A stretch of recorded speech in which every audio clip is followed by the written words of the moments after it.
Всеки човек е наясно, че е необходимо редовно да повдигаме тежки предмети, било то при преместване на вещи, на работа или в ежедневието. How do you lift correctly to avoid injuring yourself?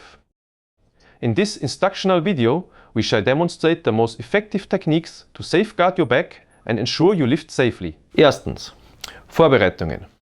Bevor du eine Last hebst, solltest du sicherstellen, dass der Weg frei ist. Achte darauf, dass keine Hindernisse deinen Bewegungsbereich einschränken. Ważne jest również, aby sprawdzić ciężar. Czy jest zbyt ciężka lub nieporęczna? W takim przypadku lepiej poproś o wsparcie. Druga, poprawna pozycja ciała.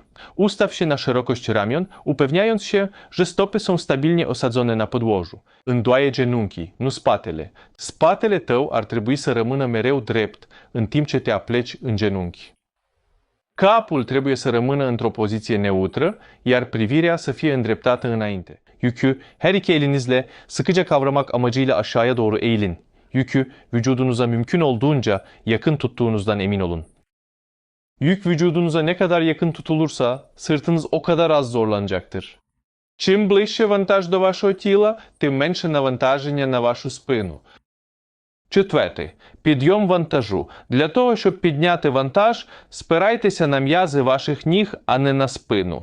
М'язи ваших ніг значно сильніші, ніж м'язи спини. Minel közelebb van a teher a testedhez, annál kevésbé terheli a hátadat. Az emelez.